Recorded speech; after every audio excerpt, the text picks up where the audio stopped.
Sit back and listen to one of my absolute favorite pieces of literature and learn why Edgar Allan Poe has been described as the master of horror with his arguably most famous work, The Raven.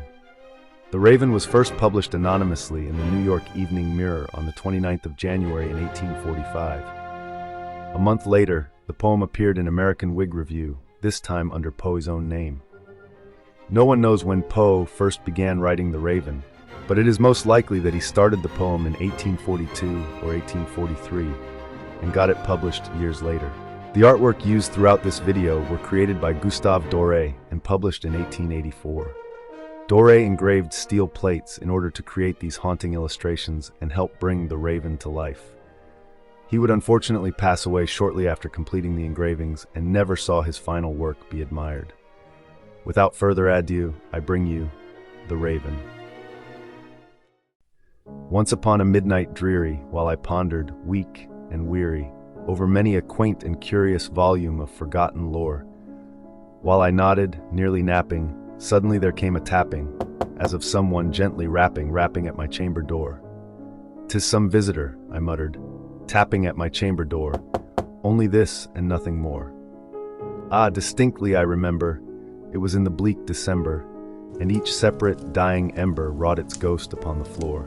Eagerly I wished the morrow, vainly I had sought to borrow from my books surcease of sorrow for the lost Lenore, for the rare and radiant maiden, whom the angels name Lenore, nameless here forevermore, and the silken, sad, uncertain rustling of each purple curtain thrilled me, filled me with fantastic terrors never felt before, so that now, to still the beating of my heart, I stood repeating, "'Tis some visitor entreating entrance at my chamber door, some late visitor entreating entrance at my chamber door. This it is, and nothing more." Presently my soul grew stronger, hesitating then no longer. "Sir," said I, "or madam, truly your forgiveness I implore. But the fact is I was napping, and so gently you came rapping, and so faintly you came tapping at my chamber door, that I scarce was sure I heard you." Here I opened wide the door, darkness there, and nothing more.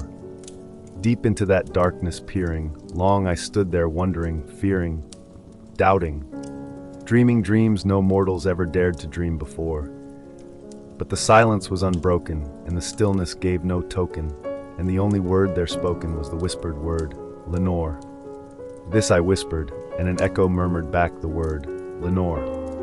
Merely this, and nothing more.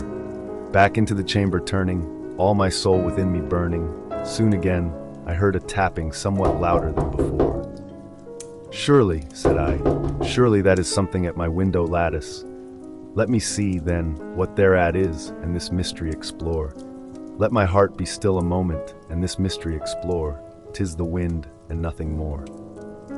Open here I flung the shutter, when, with many a flirt and flutter, in there stepped a stately raven, of the saintly days of yore. Not the least obeisance made he, not a minute stopped or stayed he, but with mien of lord or lady perched above my chamber door, perched upon a bust of Pallas just above my chamber door, perched and sat, and nothing more. Then, this ebony bird beguiling my sad fancy into smiling, by the grave and stern decorum of the countenance it wore.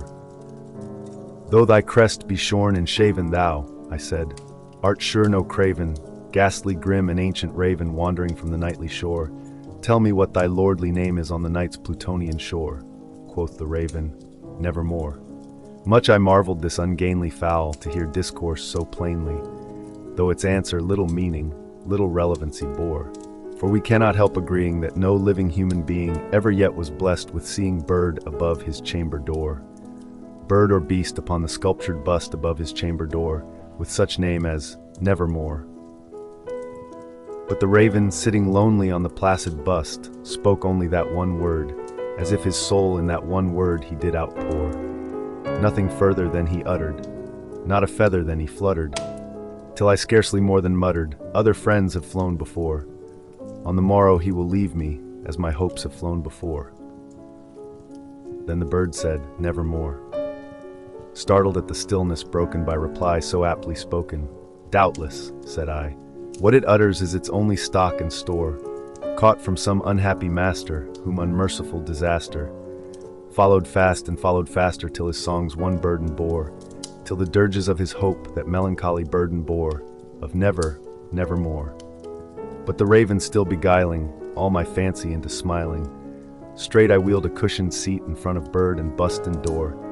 Then upon the velvet sinking, I betook myself to linking fancy unto fancy, thinking what this ominous bird of yore, what this grim, ungainly, ghastly, gaunt, and ominous bird of yore meant in croaking, nevermore.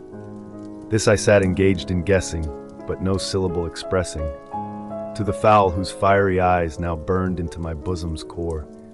This and more I sat divining, with my head at ease reclining, on the cushion's velvet lining that the lamplight gloated o'er, but whose velvet violet lining with the lamplight gloating o'er, she shall press, nevermore.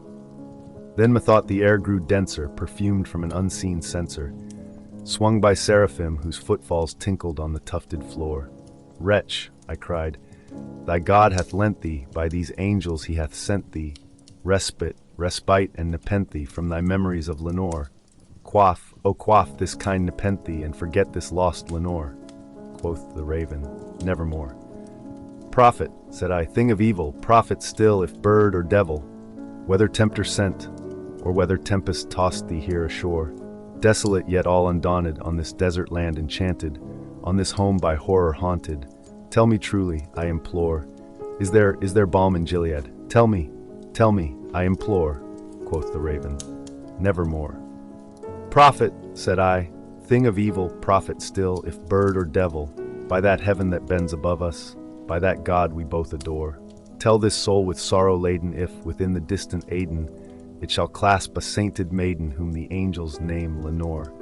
Clasp a rare and radiant maiden whom the angels name Lenore, quoth the raven, nevermore.